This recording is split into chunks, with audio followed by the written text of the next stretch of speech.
Expectativa.es presenta el informativo Aquí y Ahora.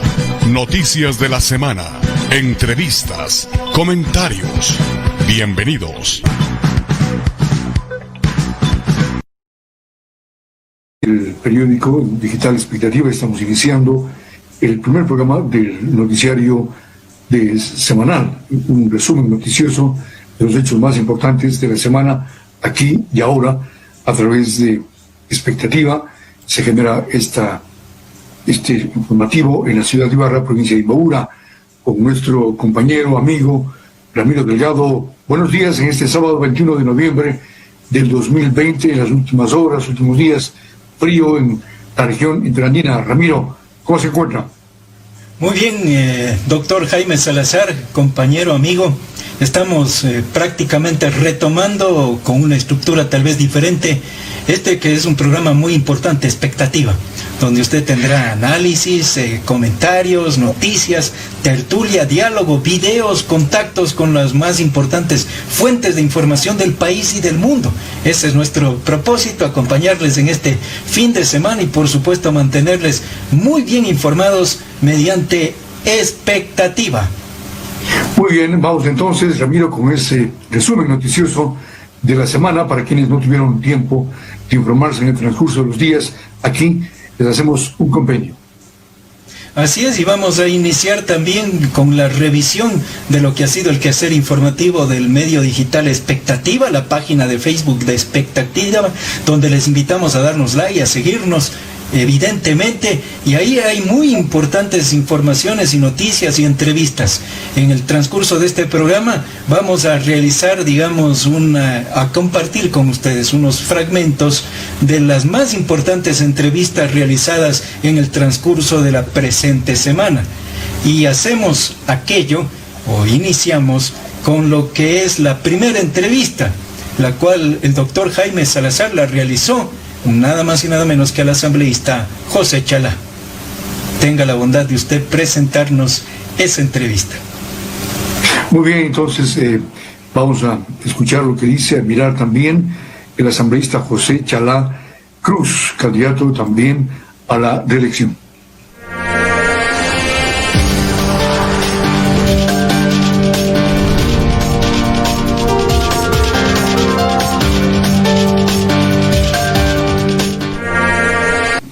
Otro de los aportes fundamentales es que genera realmente esta construcción de este Ecuador intercultural es la Ley de Derechos Colectivos para Pueblos y Nacionalidades. Tenemos 21 derechos colectivos, sin embargo no están normados. Entonces eso está en la Comisión de Derechos Colectivos, pero que lamentablemente por temas de la pandemia y por temas de recursos no ha sido puesta en la discusión, pero en la comisión está lista. Nosotros hemos también trabajado fuertemente desde la Comisión de Derechos Colectivos en el tema de Furukawa. Ojo, Furukawa, una empresa japonesa que practica desde hace 50 años un tema de servidumbre de gleba, que es esclavitud moderna, con el tema de plantaciones de abacá en las provincias de Esmeraldas, Santo Domingo de los Áchilas y Los Ríos. Entonces yo personalmente eso lo he tomado muy en serio, conjuntamente con Freddy Carrión, el defensor del pueblo, para que esto sea investigado y sea llevado a la fiscalía. Yo hace pocos días también hice mi declaración en la fiscalía sobre el seguimiento que debe dar a esta empresa que está practicando la esclavitud moderna o la servidumbre de gleba. Muy bien, José Chalá Cruz, asambleísta de Imbabura, en esta entrevista en Expectativa.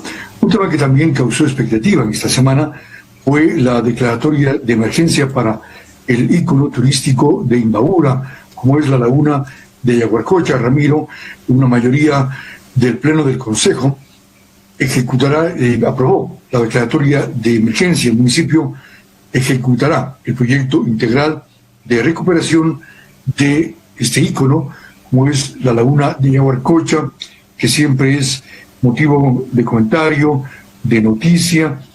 Había destinado el municipio, según este proyecto, $3 millones para su recuperación integral. El espejo de agua se estaba reduciendo, había muchos sedimentos verdes en la laguna. La gran inquietud, Ramiro, era qué pasó con la draga que se adquirió en anteriores alcaldías en $350,000 y que esta permitía hacer una limpieza, recoger los sedimentos de la laguna, pero por obra y encanto desapareció esta draga, que tuvo un costo importante. Parece que prestaron a otra ciudad y nunca devolvieron a Ibarra. Realmente entonces hay mucho que hacer por la laguna de Yaguarcocha y también mucho por averiguar qué pasó con las anteriores declaratorias de emergencia, porque la alcaldía que viene, la alcaldía que declara la emergencia a Yaguarcocha. Y como que tema de nunca acabarse, distinguido Jaime, esta situación triste para la ciudad de Ibarra, para la provincia de Imbabura, turística por excelencia, siendo este uno de los puntos de atractivos a nivel del país. Incluso, como sabemos, la laguna de Yaguarcocha tiene su componente histórico, sus antecedentes, y es muy visitada por propios y extraños, por extranjeros también que hacen turismo en el Ecuador y que evidentemente nos dirigimos cuando vamos a Ibarra, entre uno de los puntos favoritos a Yaguarcocha. Es gravísima la situación de lo que sabemos y hemos podido ver a nivel nacional, las aguas prácticamente putrefactas, contaminadas. Incluso no ha habido el control debido para los asentamientos urbanos, incluso algunos negocios que se han asentado alrededor sin tomar en cuenta el deterioro a la naturaleza, y esto es lo que se tiene que subsanar. En los últimos días hemos visto a la alcaldesa Andrea Escaco, ¿no?, que está muy empeñada junto a todo el cuerpo edilicio, evidentemente, y esperemos que no haya politiquería de por medio, ¿no?, porque afán de figurar tal vez personalmente uno u otro, ya que esta es causa común, no solo de los ibarreños, sino de los ecuatorianos. Precisamente la ministra de Turismo, Rosy Prado, estuvo ayer en la ciudad de Ibarra en un recorrido con la alcaldesa Andrea Escaco, la gobernadora de Imbabura, María Gabriela Jaramillo. La alcaldesa solicitó a la ministra la transferencia del 33.33% de participación accionaria que tiene esta cartera de Estado en la compañía de economía mixta Yaguarcocha, SEMI, a la municipalidad de Ibarra.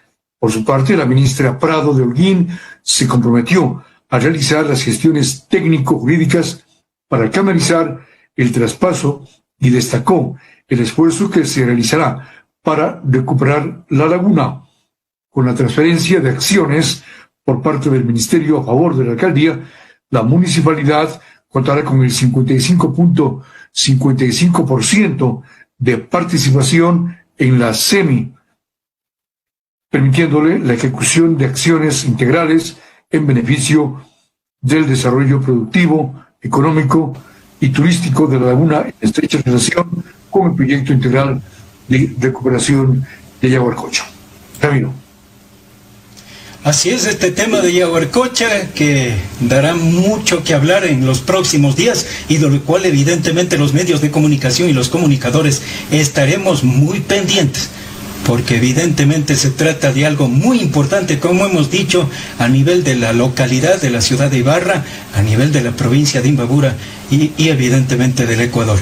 En este informativo expectativa también, en nuestros diferentes segmentos, estaremos añadiendo las más importantes informaciones de los últimos momentos, lo que los medios de comunicación están transmitiendo, lo que sucede en nuestro país.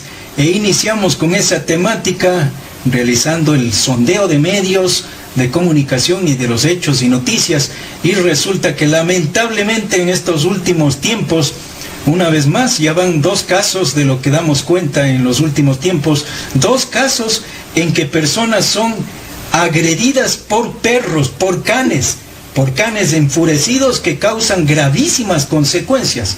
Vamos a escuchar y ver el siguiente reportaje y posteriormente a comentar y analizar este tema.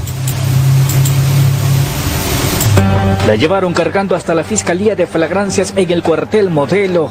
La joven no era capaz de mantenerse en pie debido a las heridas que previamente fueron atendidas al interior de una casa de salud. Son profundas, hay suturas internas y externas. Tiene las entrepiernas así sacados los pedazos. Tiene todo esto aquí, tiene dañado. Como usted la puede ver ahí.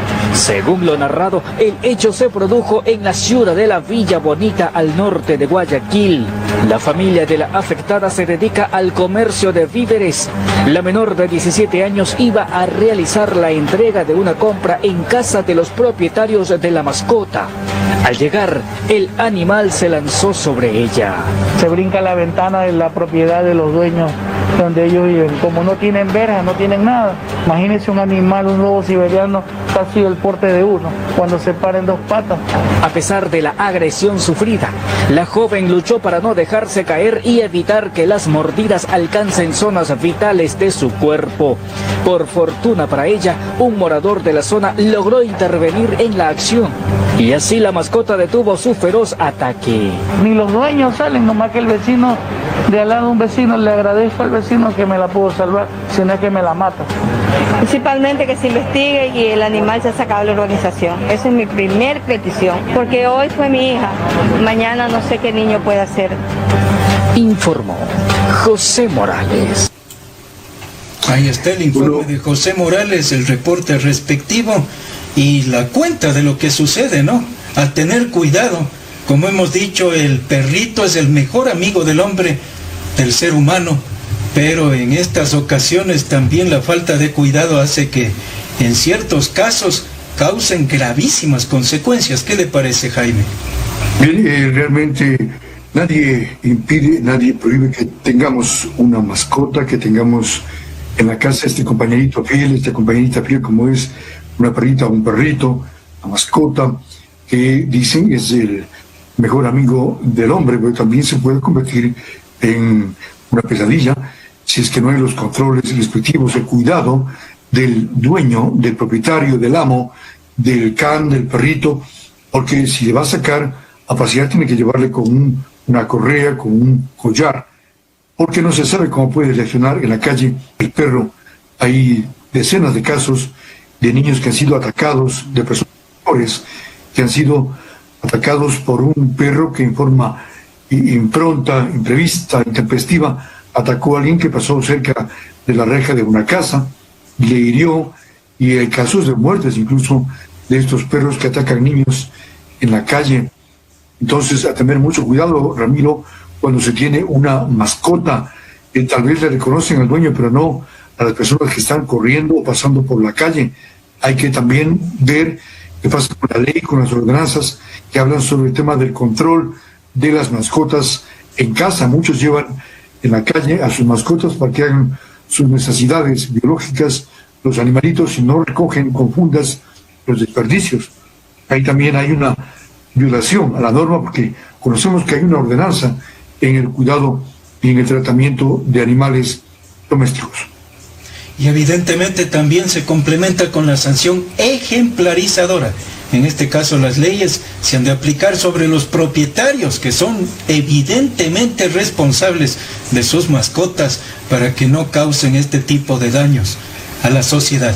Y retomando el esquema de nuestro programa de expectativa en este fin de semana, vamos a tertuliar, a conversar, a hablar de lo que se refiere a otro tema de índole, yo diría, mundial y también nacional, el cual es la minería, y que en la provincia de Imbabura tiene ribetes muy especiales. ¿Sí o no, doctor Salazar? Recuerde que hace más de un año hubo esta actividad ilegal en Buenos Aires, en el cantón Urcuquí, donde se asentaron por más de un año, casi dos, personas que venían de diferentes partes del país para realizar la actividad minera en forma ilegal, es decir, sin autorización del Estado. Y allí se conformó mafias, señalaron las autoridades, mafias para obtener este recurso, estas pepitas que se extraían de la tierra, de las montañas. Claro, ahí funcionaba entonces también centros de tolerancia, había venta de drogas. Se demoró un poco el gobierno en intervenir en esta situación. Finalmente los desalojaron casi del todo. Esperemos que ya no haya esta acción en forma ilegal de la explotación de los recursos mineros.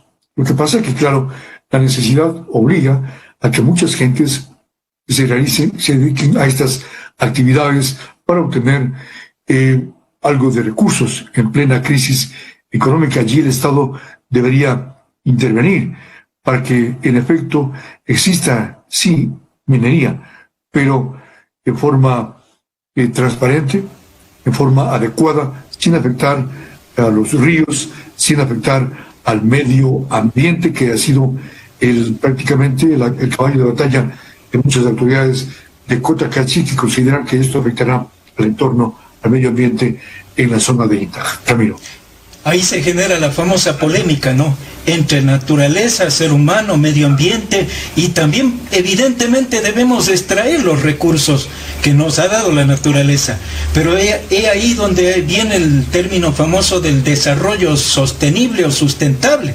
Es decir, extraer sí, porque mal también estaría que dejemos debajo de la tierra cantidad de recursos con la que nos ha bendecido, digamos, la providencia en nuestro país. Sabemos que es un país lleno de minas, de recursos, y mal estaría que dejemos debajo de la tierra y nosotros muriéndonos del hambre, por un lado. Claro, o sea, eso está hecho para aprovechar. Existe un dilema en este tema, porque como usted señala, estamos sentados sobre un saco de oro, pero también estaría, si se hace la minería en forma del ambiente, la naturaleza, el agua, que es fundamental para la vida. Hay sectores que plantean que debería hacerse consultas, como se hizo en Azuay y en otros sectores, para que la población decida si se debe explotar o no los recursos naturales, los recursos mineros. También sería importante ver cuánto queda en Imbabura de esta explotación, cuál es el beneficio del inventario de esta explotación, que puede ser a veces simplemente en forma comercial, pero para Imbabura nada de recursos, y seguimos siendo una provincia con muchas necesidades. Intentando entonces homologar entre lo que es el desarrollo, la extracción minera, pero por supuesto el respeto irrestricto a la naturaleza. Y recordemos que la última Constitución dice algo importantísimo, que debe haber previo consenso de los sectores de donde va a realizarse la explotación. Lo que se ha dado en Imbabura y lo que están reclamando, por ejemplo, en Caguasquín, es que muchas empresas mineras, incluso al margen de la ley, sin ninguna aprobación, sin ninguna legalidad, se han dado en extraer los recursos, y la población ni en cuenta, cuando de acuerdo a la Constitución lo primero que se debe preguntar es precisamente a estos sectores el consensuar, el coordinar, e inclusive con el consentimiento previo, libre e informado. Así reza concretamente la Constitución para la realización de cualquier actividad minera, precisamente precaviendo las posibles afectaciones que se podrían dar. Continuando con la información o el desarrollo de los hechos y noticias, vamos a revisar una vez más las importantes entrevistas realizadas por el medio digital Expectativa. Y en segundo lugar corresponde al vicepresidente de la Junta Electoral de Imbabura. Bueno, escuchemos. Usted tuvo un diálogo, mi doctor Salazar, y nos permite un preámbulo de lo que fue esta conversación. Previamente habría que añadir que ocurrió este tema lamentable en San Lorenzo, cuando han muerto 5 personas que trabajaban en una minera. Entonces, esta situación preocupa, muertos lamentables que han ocurrido en San Lorenzo, provincia de Esmeraldas. Vamos entonces ya con la entrevista anunciada en este resumen noticioso de Aquí y Ahora a través de Expectativa. ¿Qué tipo de medidas de bioseguridad se van a tomar el día de las elecciones? Porque claro, esto del COVID-19 ha hecho que cambien todas las realidades, todos los esquemas. Por lo tanto, no será lo mismo las elecciones de hace 3 años o de hace 2 años con elecciones que habrá en febrero del 2021. Así es, Jaime, en realidad se viene un proceso novedoso, un proceso que nos ha obligado desde ya la de la declaratoria. Ustedes recordarán que en el mes de marzo del año 2019, este año, pues empezó lo más fuerte y nosotros tuvimos que hacer la declaratoria ya del inicio del proceso electoral en febrero del 2019 y a un mes de iniciado ya el periodo electoral, porque siempre el cronograma rige un año antes del día de las elecciones, pues ya empezó la complejidad de la pandemia. En ese sentido, lo que nosotros podemos decirles a los zimbabureños y a los ecuatorianos es que el Consejo Nacional Electoral trabaja para poder garantizar la salud de la población, pero también la salud de la democracia. Eso es algo que tenemos que cumplir el proceso electoral y hemos venido también adquiriendo las experiencias en los diferentes países vecinos que han realizado ya procesos electorales. Eso es importante y por lo tanto, pues en primera instancia hemos visto la necesidad de ampliar el número de recintos en todo el país y lo propio acá en Imbabura, pues pasamos de 105 a 138 recintos, se suman 33 recintos más, los que estamos visitando, algunos de ellos en estos recorridos, con la finalidad de hacer que las juntas receptoras de votos se encuentren más dispersas, no haya tanta aglomeración en los espacios y podamos garantizar mayor fluidez dentro del proceso electoral. Otro de los aspectos que se ha tomado, pues, es la contratación de los coordinadores de seguridad, de bioseguridad, los sanitarios en las instituciones, quienes serán los encargados de garantizar el distanciamiento, de que la gente esté utilizando constantemente las mascarillas. Además de eso, en el kit electoral se incluye ya el aspecto de la bioseguridad, que es mascarillas para los miembros de las juntas receptoras del voto, para garantizar pues que se las estén rotando durante toda la jornada, lo propio el alcohol, para que ellos puedan desinfectarse frecuentemente de acuerdo a lo establecido por la Dirección Nacional de Capacitación. Tendrán que hacer una limpieza y desinfección cada 20 minutos durante toda la jornada, para así poder garantizar que no se contagien de la COVID-19. Otro de los aspectos también valiosos que estamos también trabajando, más del tema de la seguridad, es la incorporación de un visor que tendrá uno de los miembros de las juntas receptoras del voto y quienes serán el encargado, pues la persona que utilice el visor, de poder confirmar la identidad del ciudadano que va a sufragar, porque ahora con la mascarilla pues es fácil, muchas veces no se reconoce a las personas y por lo tanto vamos a solicitar que por 3-4 segundos se retiren la mascarilla a los ciudadanos y la persona que estará con el visor, el miembro de la Junta Receptora del Voto, a una distancia prudente hará la constatación de que se trate de la persona para que pueda sufragar. Muy bien, el tema de las medidas de bioseguridad que está planteando el Consejo Nacional Electoral en cada una de las jurisdicciones, en cada una de los recintos electorales. La situación es diferente, Ramiro, en relación con lo que ocurrió hace 2 años. No había pandemia. Hoy tenemos pandemia y claro, hay un riesgo evidente para quienes son miembros de las juntas receptoras del voto, también para quienes vamos a sufragar ese día. Por lo tanto, deben tomarse las medidas de precaución que ahora un poco como que se han distendido. Al principio era la novelería de que del agua para los pies, del gel, de los guantes, de la mascarilla, ahora es más relajado el tema y por eso los casos de COVID han aumentado.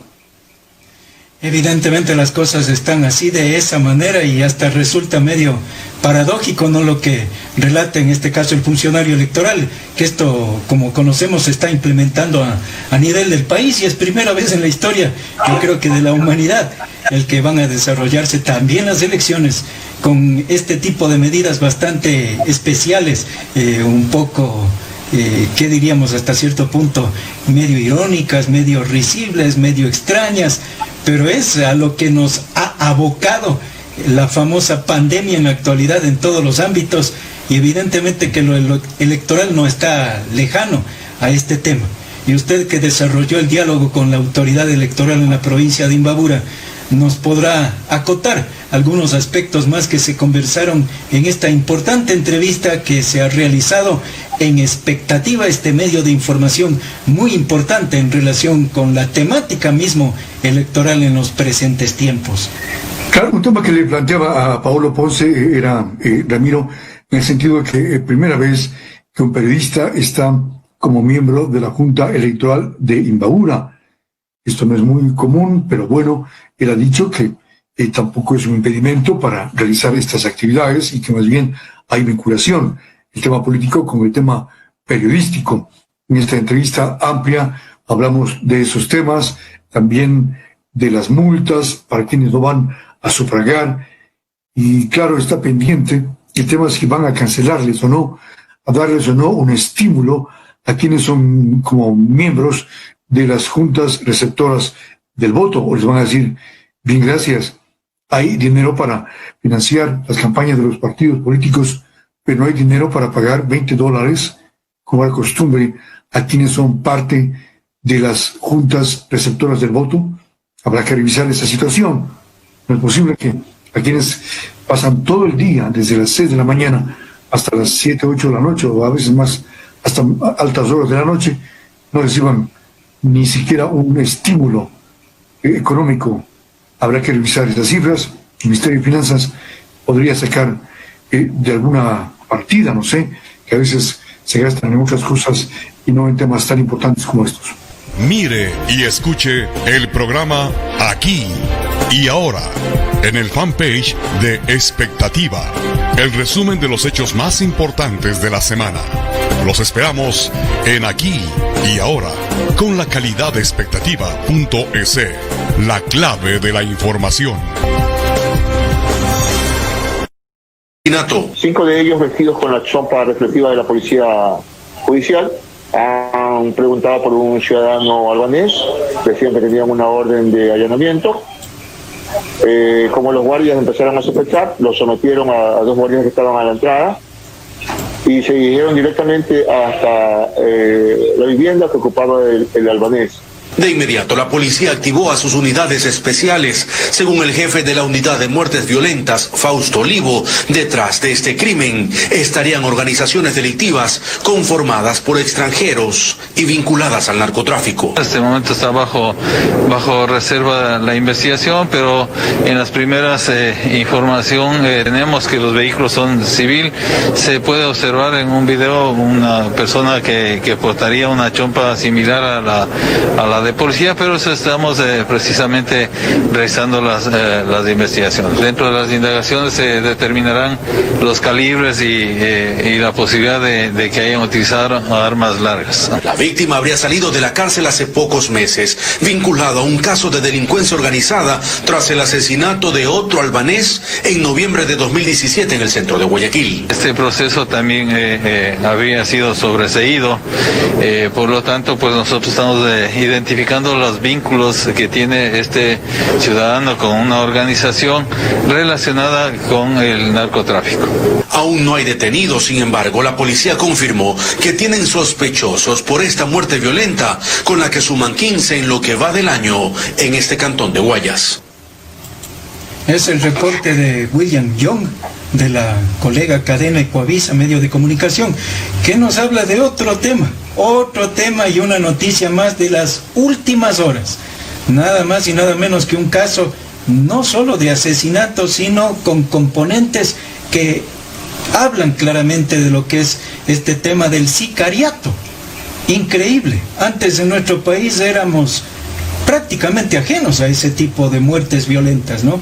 Hoy verdaderas bandas criminales organizadas, vinculadas evidentemente en gran parte de los casos con el narcotráfico, como bien señalaban los policías, pues están haciendo de las suyas, y ya vemos varios casos. Aquí en el Ecuador ya nos hemos enterado de varias noticias de este tipo, fundamentalmente en la costa ecuatoriana, en algunas provincias.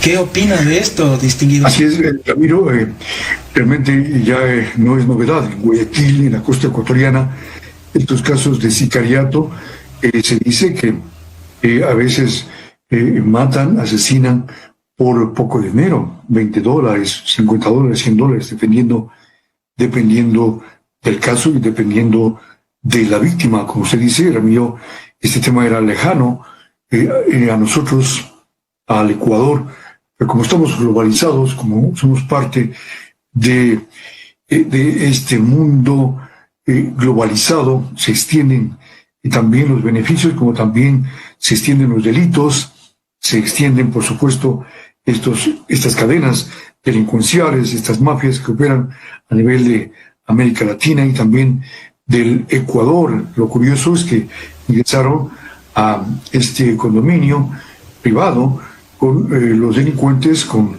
ropa de la policía, con vestimenta de la policía, por lo tanto era un poco medio complicado identificarlos, además que también amedrentaron a los guardias de seguridad. Este hecho realmente preocupa porque cada día que vemos los noticiarios a nivel nacional hay siempre muertos y por asuntos de sicariato. Y ahí María Paula Romo tiene mucho que hacer, bastante trabajo que realizar. No sabemos si le van a censurar o no, pero mientras siga al frente de tan delicadas actividades, el Ministerio de Gobierno es el principal responsable de la seguridad a nivel de todo el Ecuador.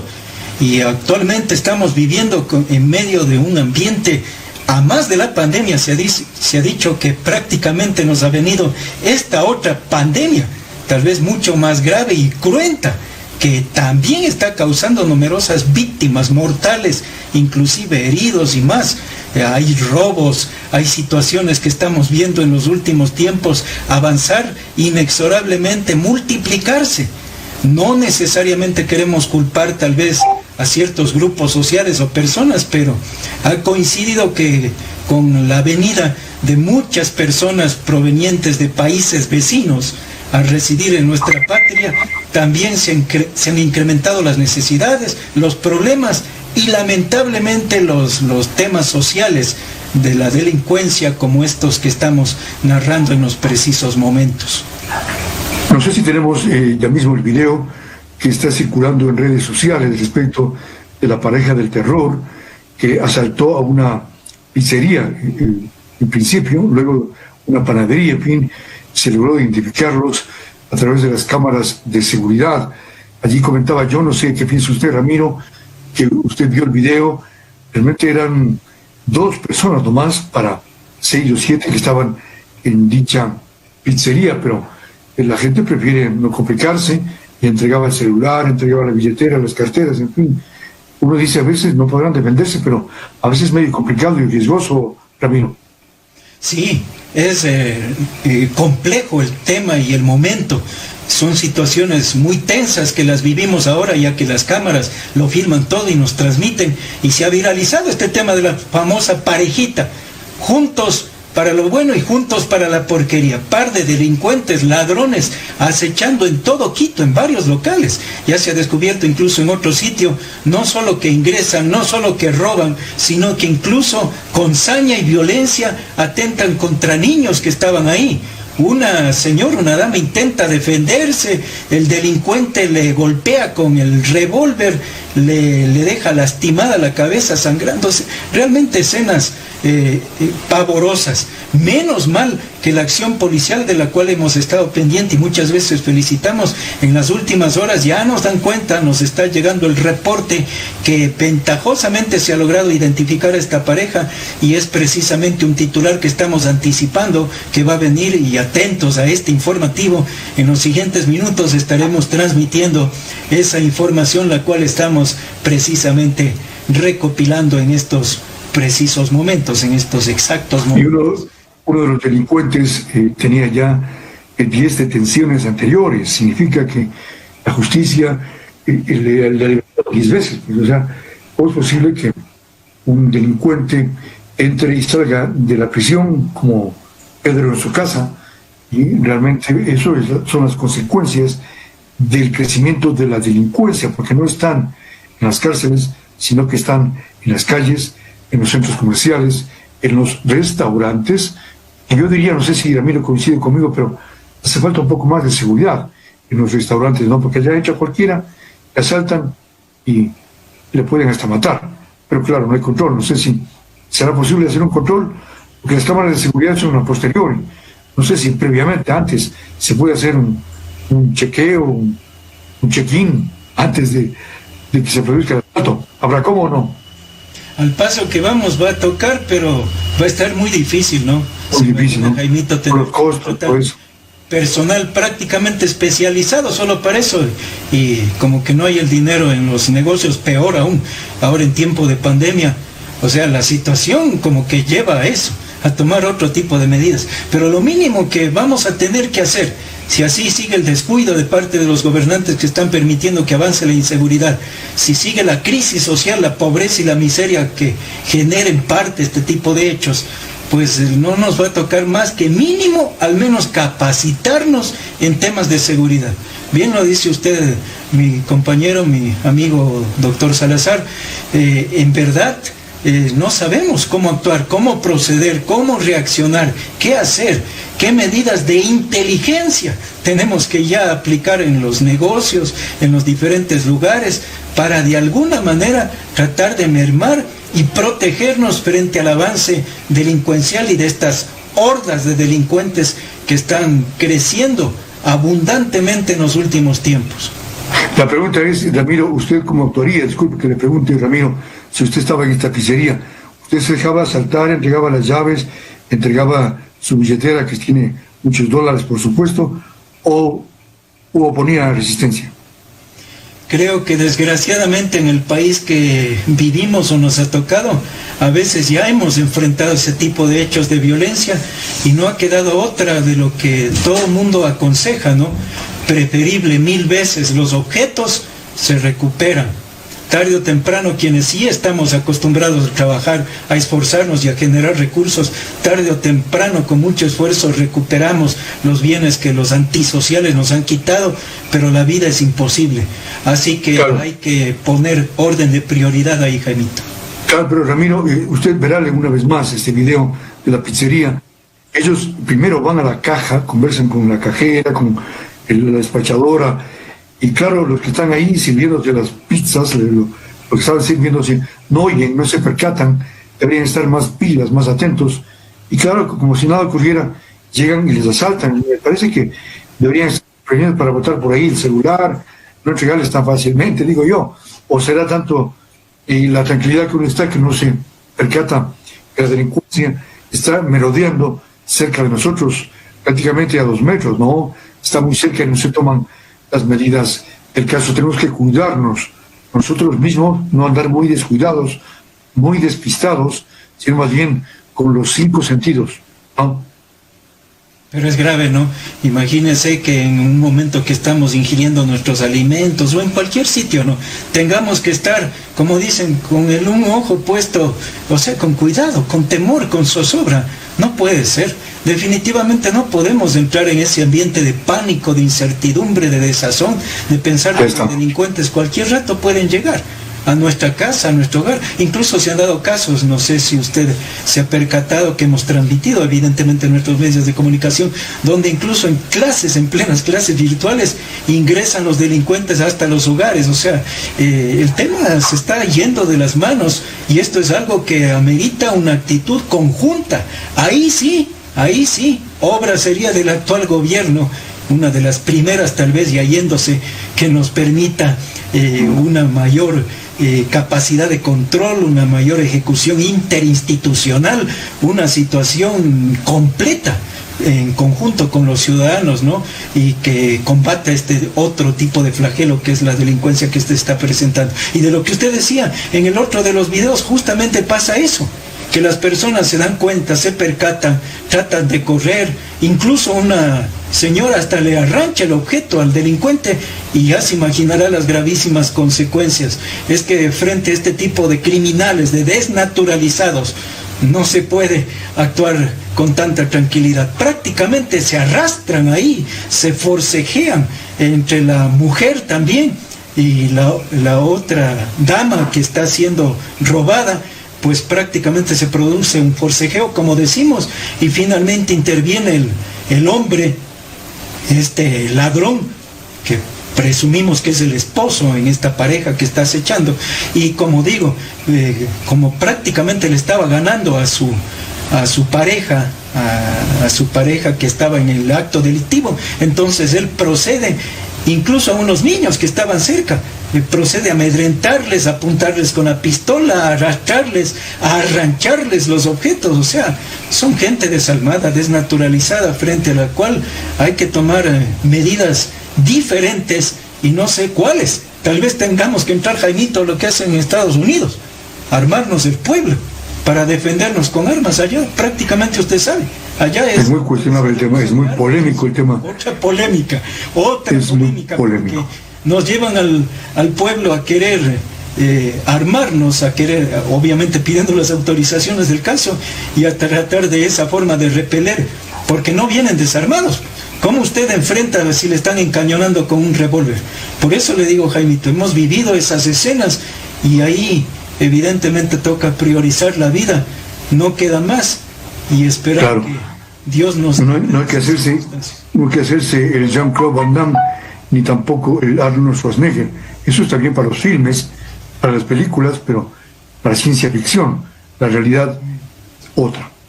Muy bien. Así es. Seguimos entonces, tenemos hoy la entrevista de Antonio Pozo Salgado, ex diputado de Imbabura, ex rector de la Universidad Técnica del Norte. Él ha publicado un libro llamado La política desde mis ojos. Este libro refleja el tema de superación del doctor Antonio Pozo y también evidencia que sí se puede lograr los objetivos, pero con superación, con lucha, con dedicación, sufriendo también, como usted ha dicho, como un chakra en la capital ecuatoriana, logrando salir adelante y conseguir este logro como es la Universidad Técnica del Norte. Se asemeja entonces la vida de Antonio Pozo con lo de la Universidad Técnica del Norte, ¿no? Así es, evidentemente mi vida está ligada a la Universidad Técnica del Norte y viceversa. ¿Quién no sabe aquí en la provincia de Imbabura el vínculo mío con la universidad? Donde yo voy, puedo estar en la montaña en Intag, puedo estar incluso en otras provincias del país. La gente conoce de esta realidad, de esta lucha emprendida, de esta especie de quijotismo que empujamos pues un grupo de luchadores, de soñadores que finalmente tuvimos la razón. A eso se vincula las vivencias y anécdotas de este libro que estoy pues entregando a la posteridad. No sé si en este libro, doctor, hay la anécdota de León Febres Cordero con Germán Herrera Dávila, ex gobernador de Imbabura, cuando un poco como que no quería firmar el tema de la autorización para el funcionamiento de la universidad, algo así, ¿no? Sí, sí, por supuesto, ese es un hecho histórico tan trascendente que consta en el libro.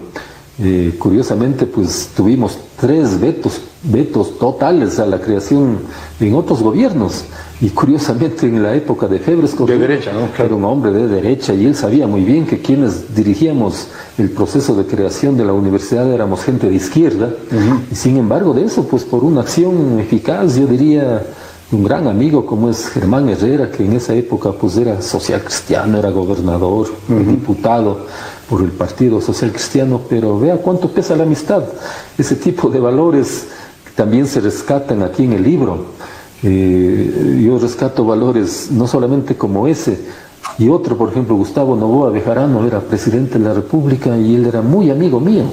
Fuimos compañeros, él era rector de la Universidad Católica de Guayaquil y yo de aquí de la Técnica del Norte, y cuando aquí en Imbabura, recordará Jaime, sufrimos un sismo terrible que 87. Que el 87 me parece que fue posterior eso, que destruyó, yo recuerdo, la carretera que une Ibarra con San Lorenzo. Destruyó unas 5 cuadras más o menos y lo acabó la carretera. Estábamos totalmente aislados con la costa ecuatoriana, y hablé con Gustavo Noboa y él vino, dijo: vamos, contigo vamos en un helicóptero. Recorrimos Imbabura y Carchi. Él constató todo este tipo de cosas con detalles, con las vivencias que ahí tuvimos, y él finalmente dispuso que el gobierno entregue todos los recursos para la rehabilitación de todos los daños que provocó este siniestro de carácter natural. Esas cosas, por ejemplo, la gente no sabe, y aquí están contemplados en este libro. Ahí está parte del diálogo, ¿no? Este libro que me obsequió el doctor Antonio Pozo Salgado, luego de esta entrevista, realmente allí cuenta la vida de él, que ha sido difícil, ha sido dura. Él nació en Atuntaqui, una familia de escasos recursos, se cuenta en el libro. Para él fue difícil, en principio, ir a estudiar a Quito, graduarse de doctor en ciencias políticas. En fin, tuvo que hacer algunos trabajos, no tenía dónde vivir. Un amigo le llevó a vivir en Quito, le ayudó en la vivienda, un poco la alimentación. Pero fíjese, Ramiro, esto evidencia que cuando uno se propone, lo consigue, ¿no? Él se propuso obtener su título universitario, luego lo consiguió. No hay pretextos para uno alcanzar nuestros propósitos. Lo único que no se puede conseguir es irreversible la muerte, pero el resto se lo puede conseguir con tesón, con dedicación, con esfuerzo, sin ser cómodo, madrugando, a veces quemando pestañas, como se decía, ¿no? La vida de Chagra. Usted también fue un estudiante, fuimos a Quito a luchar para sacar nuestro título universitario, Ramiro. Así es, ¿no? Nos tocó superarnos en base a dificultades, a vicisitudes, inclusive, y es importantísimo. Este tema de la creación de la Universidad Técnica del Norte es un tema trascendental que recordaremos que en Imbabura, por ejemplo, como en muchas provincias del Ecuador, no había un solo centro universitario. El único destino, si queríamos prepararnos, que nos quedaba a todos los imbabureños, era trasladarnos a la capital de la República, lo más cerca, trasladarnos para tratar de continuar nuestros estudios a nivel superior, que es lo que estamos narrando y detallando, si es que queríamos superarnos, si es que queríamos llegar hacia otro nivel, y eso nos tocó, ¿no? A los chagritas, como nos llaman, venir por lo general a la Universidad Central del Ecuador, que ha sido el alma mater por excelencia que nos ha acogido, y por eso esta actividad por sí sola, la de Antonio Pozo Salgado, merece el reconocimiento local, nacional, merece el reconocimiento imperecedero. Es una de las obras y él uno de los gestores. Sabemos que han habido otras personas, un grupo de personas que evidentemente estuvieron detrás de esa lucha de tratar de crear la primera universidad en la provincia de Imbabura.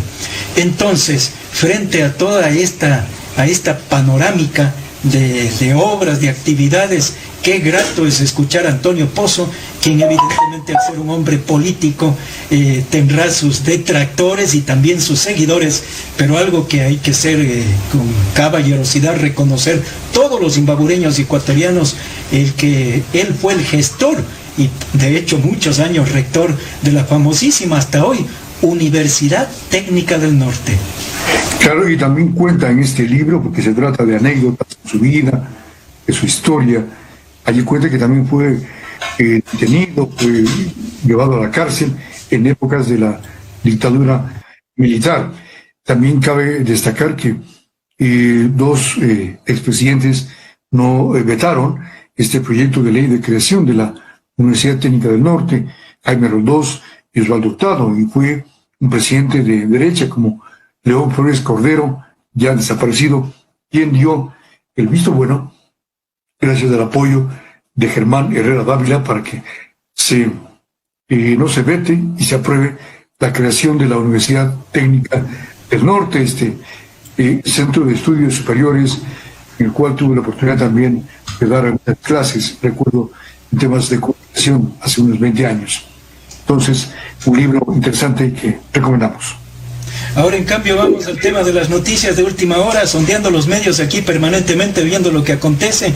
Y hemos narrado de la acción delincuencial de un par de sujetos, varón y mujer, que han estado acechando y se dice que ya se les tiene identificados. Vamos con esta importante información. A ver.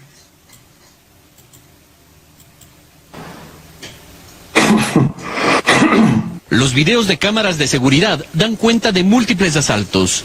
El último en una pizzería donde los clientes fueron desvalijados de forma violenta de todas sus pertenencias. Hoy regresaron al lugar de los hechos, pero con el temor de recibir un nuevo ataque. Nos empezaron a amedrentar, a insultar, la pistola, nos pidieron todos, muy violentos, rastrilló la pistola. No se ve ahí en los videos, pero la chica también estaba armada. y verles los dos con las pistolas ahí en la cara de toditos, o sea, fue algo súper feo. El hecho se dio la noche de este martes en un barrio residencial del norte de Quito. Mientras todos festejaban el triunfo de la selección nacional, esta pareja de delincuentes hacían de las suyas. Hace una semana igual tuve otra situación similar por la González Suárez, que me bajé a comprar y igual me encañonaron con una pistola en la cara. 2 veces en menos de una semana, entonces es bien grave la situación. Eran extranjeros, los dos. ¿De qué nacionalidad? Nacionalidad venezolana. No sería la primera vez que actúa así esta pareja de extranjeros. Hay otros videos de asaltos donde también se los identifica. Incluso hemos visto ya fotografías de ellos. Ellos son los que están en las fotografías, están viralizadas. Se los puede reconocer a kilómetros. Según la policía, se ha iniciado las investigaciones para dar con el paradero de estos antisociales. Están identificados, estamos trabajando. Por obvias razones no podemos dar más información, pero estamos trabajando. Lo que sí le garantizo es que vamos a tener los resultados positivos. Pero los robos también son en domicilios. Marcel, que vive en este edificio, denuncia que ingresaron a su departamento a la madrugada y se le llevaron más de $5,000 en electrodomésticos. Creo que nos durmieron porque si hubiéramos estado aquí es un lapso casi de 2 horas y media que están en el apartamento y podríamos estar extensos a cualquier tema del peligro, ¿no? Por ese tipo de hechos, la policía judicial desarticuló una banda que robó al menos 7 casas en el sur de Quito y Los Valles. Del trabajo desplegado y desarrollado por esta unidad se logra desprender la identificación de 3 ciudadanos, 2 venezolanos, 1 ecuatoriano. Se recuperó televisores, equipos electrónicos, 20 celulares, una motocicleta y un auto que utilizaban los delincuentes y 2 armas de fuego y abundante munición. Gustavo Merino, TC Televisión. Ahí está, el reportaje de TC que nos da cuenta del hecho. Es un tema que ya comentamos, ¿no? Respecto del crecimiento de la delincuencia. Felizmente parece que les atraparon a estos delincuentes y claro, como ya dijimos, no hay que arriesgarse en oponer resistencia, porque puede ser que estén estas armas cargadas, porque a veces son armas de juguete, pero claro, como uno se pone nervioso, cree que es un arma lo peor que puede existir. A veces son chisguetes, pero uno ya tiene trauma o se pone nervioso y no entrega todo lo que tiene en su poder. Por lo tanto, es un tema que va creciendo, lamentablemente, como crecen las ciudades, crecen los problemas. También en Ibarra hay este tipo de asaltos. Hay que tomar en cuenta, Ramiro, que los delincuentes hacen una investigación previa para asaltar una casa. 3 semanas se quedan todos los días, a qué hora entra el dueño, a qué hora sale, quién está en la casa, cuáles son las horas de salida, de entrada, en fin. Y claro, entonces cuando ya tienen todo planificado, actúan y no dejan rastro ninguno. La situación es complicada. Ventajosamente ahí está la acción policial, que en este caso ha sido efectiva y felicitamos. Y así tiene que ser en nuestros países para que haya un ambiente de seguridad. Ahora, cambiando de tema y en la conversación de los hechos y acontecimientos, hablemos pues de los procesos eleccionarios a nivel interno y a nivel internacional. Comenzando por el nivel del país, ¿no? En nuestro país está caldeado el tema electoral.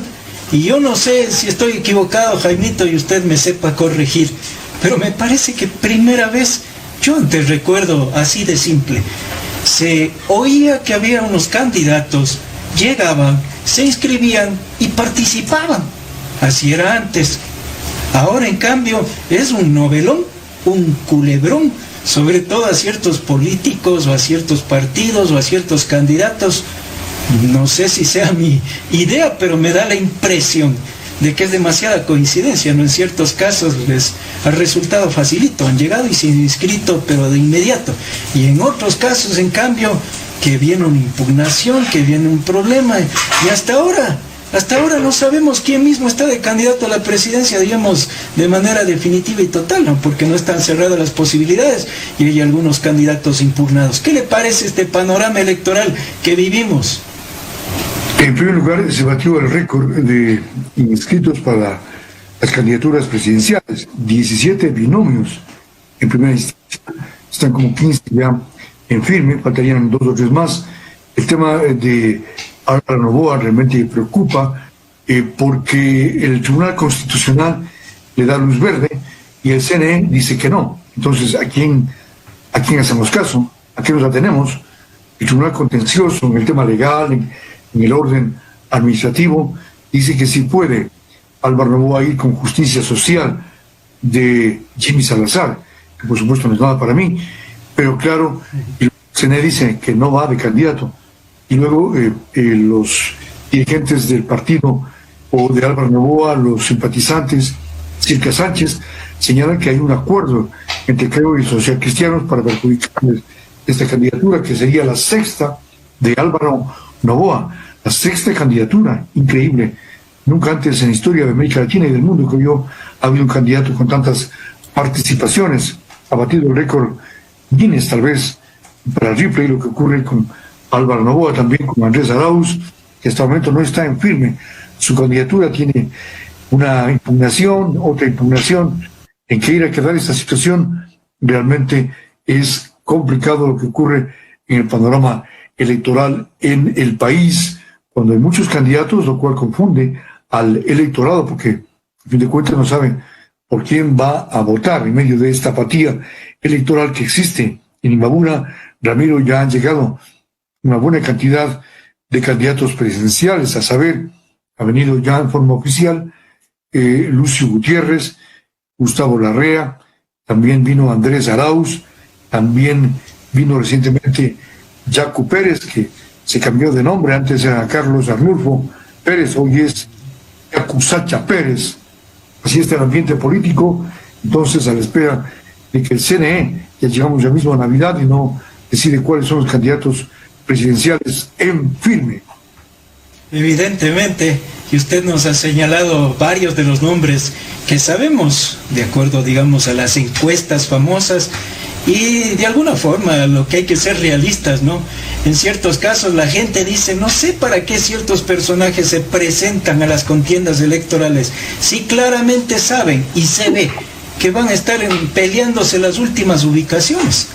Es que evidentemente en nuestro país la proliferación de candidaturas es risible, irónica, e inclusive eso implica millones de dólares de los recursos del Estado que van a estos partidos políticos que pretenden supuestamente llegar, aunque sabemos que nunca efectivamente va a realizarse tal hecho. Claro, son los nombres y los hemos dado y los hemos mencionado y podemos repetir de quienes sabemos están en los primeros lugares. Y en ese caso incluso Álvaro Noboa se dice, de acuerdo a buenas fuentes fidedignas, que bien podría ganar incluso a los 4 o 5 que están punteando en las elecciones, que están en primer lugar. Podría tal vez Álvaro Noboa tener un interesante nivel de aceptación, y quién sabe si por eso, dice Alvarito, por supuesto en sus discursos, que lo que quieren es evitar que él sea el próximo presidente del Ecuador, y evidentemente tendrá algunos partidarios Alvarito, y las cosas están medio complicadas. Por ahí dicen que se mueven influencias de ciertos partidos políticos que tienen dominado a los entes electorales. ¿Será o no será? ¿Qué será? Total es que el pueblo ecuatoriano mira hasta cierto punto impávido esta situación entre los políticos. A ratos hay desazón entre nosotros, que ya no queremos saber nada de política. Y a propósito de las visitas que usted señalaba, permítame un comentario. No sé si estoy en lo cierto o es mi apreciación periodística, comunicacional y de alguna manera de lo que vamos viendo del actuar político. A la provincia de Imbabura no ha llegado un importante candidato que sabemos que está en los primeros lugares de acuerdo a las encuestas, que es Guillermo Lasso. Y para mi humilde modo de ver, no sé si estoy equivocado, para mi humilde modo de ver, Guillermo Lasso es una persona que le veo, no hablo eminentemente en el tema político, sino ya humano, le veo bastante desgastado, físicamente envejecido, bastante deteriorado en su salud, y a esa altura, tan solo para la campaña electoral, que amerita viajes, malas noches, realmente complicaciones bastante fuertes, y en época de pandemia, yo no creo que ningún médico, peor él que sabemos que es bien cuidado, ya que tiene la capacidad para hacerlo. Digo, ningún médico le autorice andar por ahí deambulando a diestra y siniestra, siendo una persona prácticamente de la tercera edad, con dolencias, con problemas que le aquejan. Inclusive en su campaña ha tenido que dar discursos sentado, cosa que no he visto. Yo al menos no recuerdo a un candidato que por motivos de su edad tenga que estar sentado y dando su discurso, que tenga que estar apoyado en un bastón. Es complicado, no estoy hablando de mi afecto o desafecto electoral, pero me parece, y en eso, digamos, hagamos una apuesta, Jaimito, en cierto sentido, que yo no creo que vaya a la provincia de Imbabura, porque los políticos se manejan es en base a estadísticas. Ellos dicen, a ver, ¿cuáles son las provincias de importancia donde realmente debo yo estar, ya que debo disminuir las visitas, no puedo estar en todos los lugares? Así que hay ciertas provincias a las que mejor les dejaré de lado, ya que no son importantes y no me van a dar el triunfo. Más bien me concentraré donde quiero concentrarme. Así es que desde mi punto de vista, tal vez me puede equivocar, muy personal mi apreciación, pienso que tal vez no le interesa ir al candidato presidencial a la provincia de Imbabura porque es un lugar de baja votación. No así la provincia del Guayas, la provincia de Esmeraldas, donde evidentemente se ha hecho presencia y no se diga Pichincha. Entonces veremos, ¿no?, qué pasa y veremos, evidentemente claro, estaremos atentos. Le cuento, Ramiro, que un poco antes de proclamar su candidatura a la presidencia de la República, Guillermo Lazo estuvo en Ibarra, hizo una rueda de prensa en la hostería Chorlamía, a la que pude asistir. Y claro, allí yo le pude notar, porque estuve allí y puedo dar fe de eso, en verdad caminaba muy lento, muy lerdo, y le pregunté yo, la primera inquietud le hice esa, precisamente cómo está en su salud. Él dijo que tenía en la columna que está derivando en esta situación de poca movilidad, y claro, se le nota deteriorado, pero él dijo que esto que no se trata de ningún cáncer, que va a salir adelante. Estuvo ya en Ibarra hace ya algunos meses, un poco antes incluso de la pandemia, entonces yo pienso que sí vendrá a Imbabura. Lo que pasa es que están esperando las estrategias de campaña, pero sí va bien. Aquí tiene un candidato a diputado y ellos no pueden perder esta provincia que tiene 800.000 habitantes. Pues bien, teníamos una nota más de mi estimado Ramiro, una entrevista más. Así es, dentro de la revisión de las entrevistas realizadas en el medio digital Expectativa, algunas muy importantísimas, todas muy importantes y muy interesantes. También Jaime Salazar dialogó con Pamela Martínez, directamente. Y vamos precisamente a escuchar un fragmento de ese diálogo tan interesante respecto a cuáles son los temas que interesan al país, ¿no? Y ya que actualmente ella es asambleísta, ¿verdad? Es parlamentaria andina. Ya, y está por la elección en esta ocasión también. Para la asamblea por Imbabura, sí. Correcto, entonces de parlamentaria andina, hoy iría a la asamblea y esto es lo que manifiesta.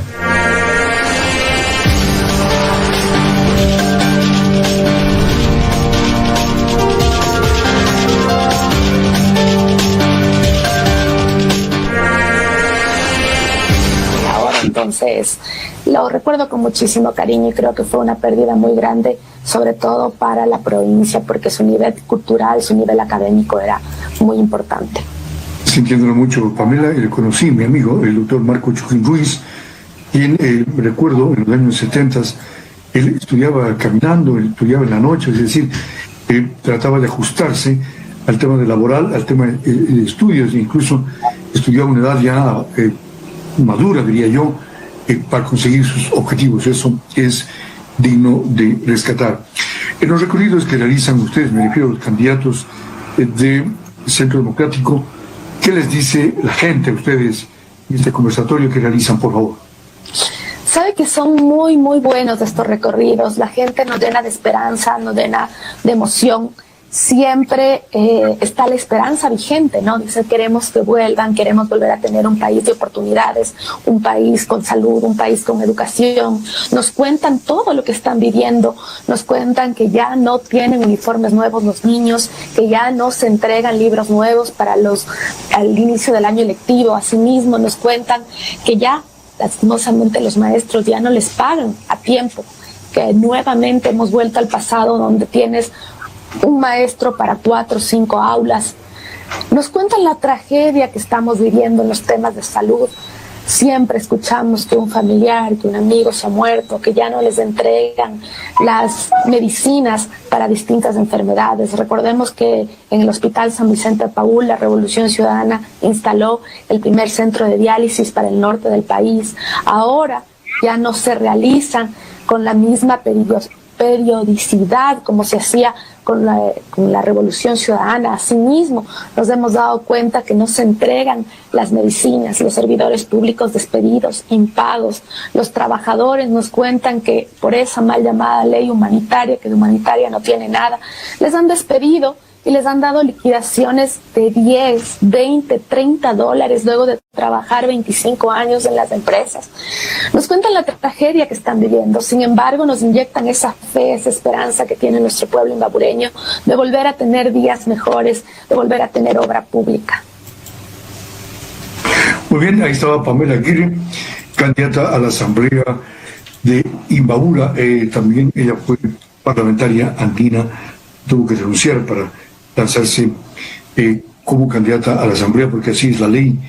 Dice que si usted es candidato a otra dignidad diferente a la que actúa, tiene que renunciar, como lo hizo Jaco Pérez, que renunció a la prefectura de la SOE para candidatizarse a candidato a presidente de la República.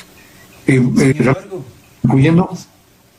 Sí, sin embargo, en un análisis que escuchaba en estos tiempos, precisamente del ámbito electoral, se dice que ahora como que se ha disminuido un poco esa exigencia, al punto que hay casos de asambleístas, muchos, que están postulándose por la reelección y todavía siguen en funciones.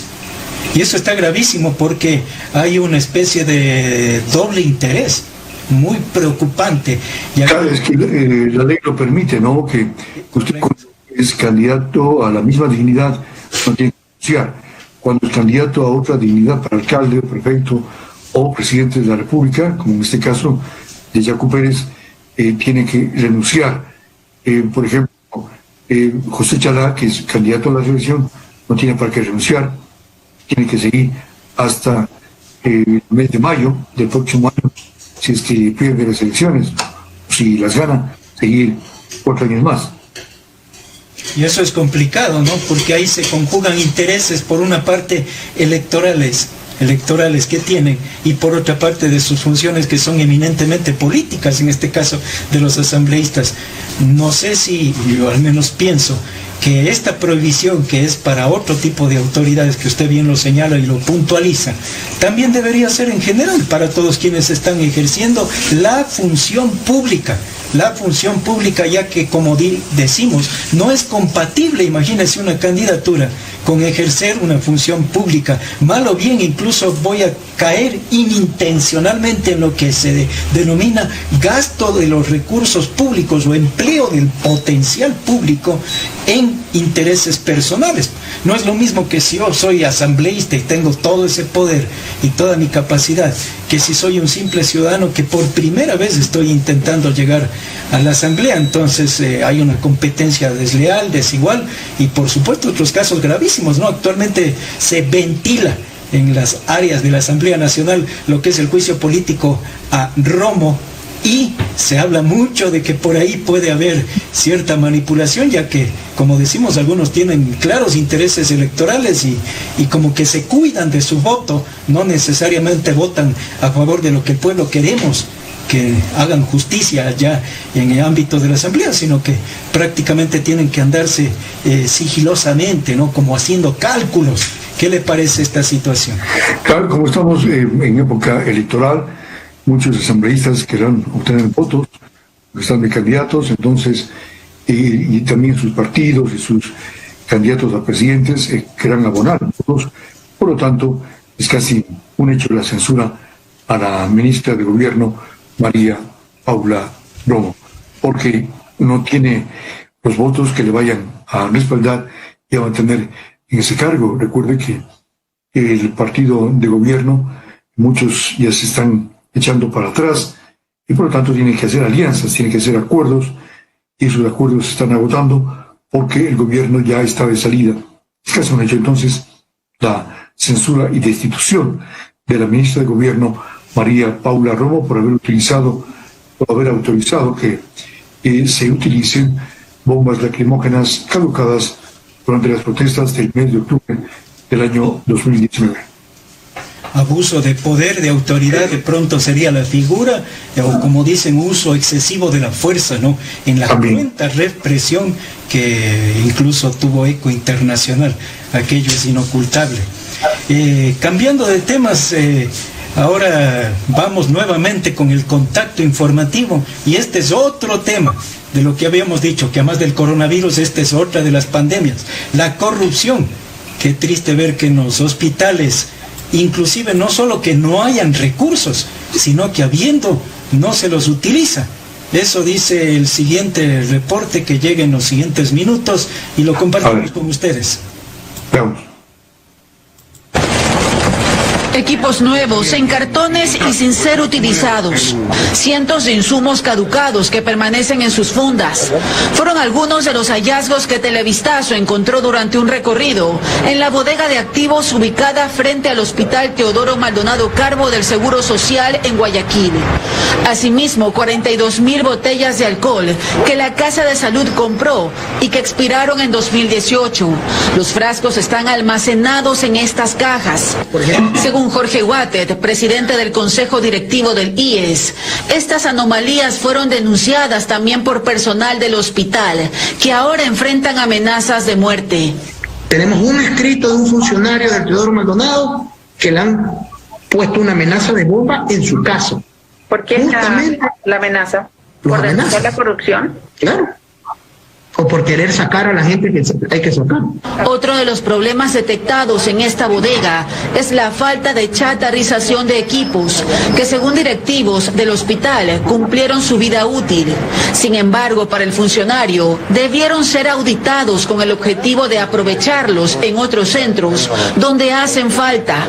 Por ejemplo, estamos en conversaciones ya con centros de salud, que son sin fines de lucro, que muy bien pueden utilizar esos equipos, que ellos han demostrado ese interés, y el nuestro de poder donarlo y entregarlo a fundaciones u organizaciones que puedan utilizarlo si es que ya no tienen su vida útil en nuestra institución. Y por el otro lado, no solamente hacer ese trabajo, recuperar aquello y hacer lo que se tiene que hacer para poder vaciar esas bodegas, sino también intentar recuperar todo lo que esté en proceso de vencimiento o que esté vencido. Desde hace 15 años, más de 2.000 equipos médicos y mobiliario permanecen en esta bodega del Hospital Teodoro Maldonado Carbo. Algunos ítems incluso han caducado. Para Ricardo Ramírez, coordinador de la Comisión Anticorrupción Capítulo Guayas, la Contraloría debe realizar un examen especial a esta bodega para determinar el perjuicio contra el IES y sus afiliados. Ellos pueden actuar de oficio, que se llama, porque es un hecho público, y designar un equipo de auditores a esa bodega, hacer lo que llaman un examen especial urgente, establecerse la fecha que se compró, quiénes estaban al mando de esto, y debe determinarse, repito, los niveles también de responsabilidad. O sea, eso no es imposible de detectarlo. Según las autoridades del IES, ya se solicitaron sanciones para los responsables del desperdicio detectado en la bodega de este hospital. Lamentable realmente lo que ocurre en los hospitales públicos del Seguro Social, en donde se dejó caducar medicamento que tal vez requería un paciente. También hay insumos que han caducado, parece que se compraba sin ninguna planificación, porque ¿cómo es posible que estén embodegados implementos, medicinas, material que necesitan los afiliados, que necesitan las casas de salud, que a veces son negados siempre saben decir que no hay medicamento, pero allí estaban algunos caducados que significan pérdidas por alrededor de $5 millones para el Estado. Muchos creen que el Estado es de todos y de nadie rinde cuentas, y por lo tanto allí están estas realidades de corrupción en el sector público, algo que realmente reprochamos. Es efectivo el comentario, ¿no?, de lo que estamos escuchando y viendo, y lo llamativo es que últimamente nos han acostumbrado, en este reporte, así dice este reporte de Coavisa, dice que ya están cerca, que ya saben quién, que ya saben cómo, pero resulta que hasta la presente fecha no vemos quiénes, no vemos cómo, no vemos cuándo, y el dinero que se fue y no volvió más. Es gravísimo. A ratos da la impresión que hubiese un vacío de poder en el Ecuador, o un vacío de los entes encargados también jurisdiccionalmente de actuar con todo el rigor de la ley. Ahí estamos viendo casos evidentes. Deben haber culpables, no debe ser tan difícil. Si cosas más difíciles supuestamente han logrado descubrir. Imagínense, esto está ahí a la vista de todos y no encontramos a los culpables, y peor, están tras las rejas. Entonces el pueblo se está impacientando por lo que sucede aquí en nuestro querido país. Lo que plantea también el gobierno es hacer una compra planificada, concentrada, es decir, ya no que cada hospital compre lo que se le ocurre, sino más bien que compren desde Quito, volver al centralismo, para que de ahí distribuyan las diferentes casas de salud, el seguro social, para evitar esto que ocurre en el sector público. Recuerde que yo he elaborado algunos años en el sector público, muchas veces se nota que compran papel y no saben si papel de bond, material de papelería, de oficina, se llevan a la casa muchas veces. No importa que en los baños no hay jabón ni papel higiénico, se llevan a la casa. Entonces allí también existe falta de control. Como el Estado es de todos y de nadie, cada uno hace lo que le da, como decía Abdalá Bucaram, la regalada gana. Ciertamente, y por ahí dicen, por donde se pinca, por donde se ve, hay salta pus, ¿no? Hay corrupción. Donde se pincha, salta pus. Donde se plasta, salta pus.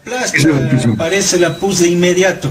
Parece que no hay sector sano en nuestro país. Ahora se ha descubierto la enfermedad a todos los niveles, y ahora que debería ser donde más pulcritud se demuestre, solidaridad, este tipo de personas que están al frente de estas áreas de salud y delicadas áreas de nuestro país, del Estado ecuatoriano, como si nada. Ellos más bien piensan que ahora es el momento propicio para incrementar sus riquezas, su dinero, su patrimonio, y llenarse sus bolsillos, no, de la manera incorrecta. Y unos dos últimos temitas que quisiéramos dialogar y no dejar pasar por alto ya en la recta final del programa Expectativa, ¿no? Tema de las elecciones en Estados Unidos. ¿Qué le parece? Ahora también hasta eso se volvió especial. Antes igual llegaban, votaban, nombraban y ya no. Pero ahora, ¿qué pasa? Es primera vez, es algo realmente anecdótico, un hecho sin precedentes en la historia republicana de la gran potencia del norte, de la tierra del tío Sam, cuando el señor Donald Trump, republicano, no quiere salir de la Casa Blanca, no acepta los resultados electorales, porque era habitual que siempre al día siguiente, que por esas fechas, al día siguiente de las elecciones, el presidente en funciones llamaba por teléfono al presidente ganador y le felicitaba. Esto no ha ocurrido con Trump, que no quiere dejar la Casa Blanca, se aferra al cargo y dice que hay fraude electoral.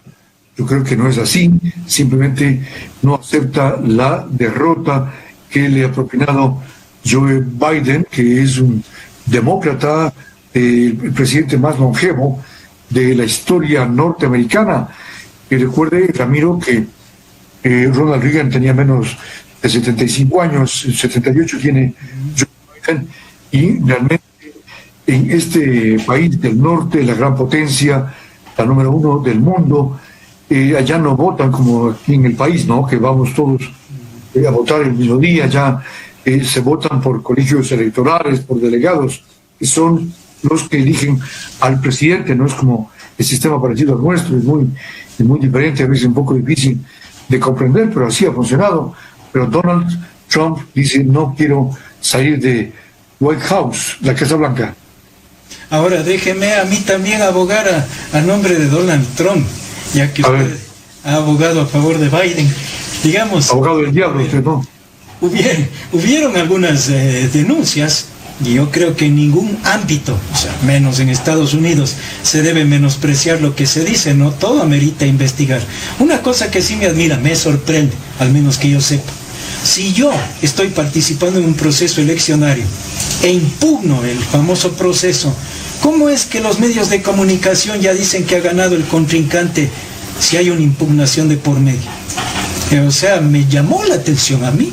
Me llamó la atención que tal vez hay un poder de los medios o un interés de adelantarse a los hechos concretos, porque si a la final gana Joe Biden en buena lid, con mayoría de votos como es, pues si hay una impugnación, solo que hay el recuento respectivo. Recuerde que eso pasó hasta en Ecuador, ¿no?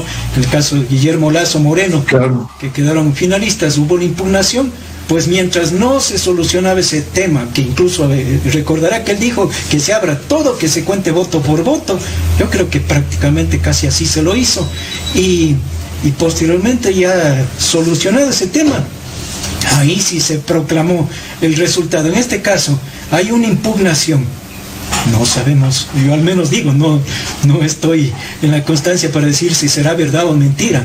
De hecho, en las últimas horas se está hablando de que Donald Trump y sus equipos investigativos y más están encontrando serias evidencias concretas de que habría habido un porcentaje de fraude al menos. No hablemos de si ese fraude le permitiría haber ganado o no, pero sí habría habido algunas cosas medio extrañas que recién están en proceso de investigación. Sin embargo, los medios de comunicación prácticamente hablaron de Biden presidente y hablaron de que Trump no quiere dejar el poder. Así de simple le pusieron la cosa, claro. Pero yo creo que en el fondo no sé si habrá que preocuparse, porque en un país donde han sido, como usted bien dice, las cosas bastante pulcras, transparentes y normales, ¿no? En ámbitos electoreros o de elecciones, nunca se han dado este tipo de escaramuzas.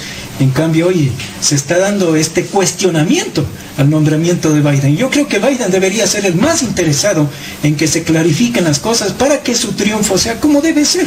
Si al final ha ganado, pues el que nada debe, nada teme, dice la frase, y simplemente permitir el recuento que sea necesario, transparentar todo y que se clarifique para que tenga toda la acogida del pueblo norteamericano, estadounidense concretamente. De todas formas, sabemos que casi la mitad, sea como sea, votó por Trump. Y eso es innegable, inocultable. Entonces, siendo así, de todas maneras el gobierno de Biden se le viene difícil por ese y otros temas a nivel de Estados Unidos y a nivel del mundo. Muy bien, con este tema internacional estamos concluyendo, mi estimado Ramiro Delgado, nuestro informe en Aquí y Ahora, en este fin de semana, en este sábado, que estamos ya en 21 de noviembre del 2020. Y prácticamente al cerrar queremos dejarles con una nota curiosa a nivel internacional, una nota simpática que hemos extractado de los medios internacionales, en este caso del Universal, donde se dice, este es un dato curioso que se está investigando incluso de parte del Vaticano, se dice que una de las cuentas del Papa ha dado like donde no debe. Hay que aclarar, eso sí, que el Papa no maneja sus redes sociales, le dan manejando, pero quien le da manejando, no sé, parece que algo pasó por ahí. Mejor veamos este reporte internacional. Ya para concluir, claro. El Vaticano abrió una investigación junto con Instagram para descubrir cómo llegó un me gusta de la cuenta oficial del Papa Francisco en la foto de la modelo brasileña Natalia Garibotto, de 27 años, vestida como colegiala en minifalda y blusa corta. De acuerdo con fuentes de la oficina de prensa de la Santa Sede, el me gusta no salió de la cuenta del Papa Francisco y fue retirado inmediatamente.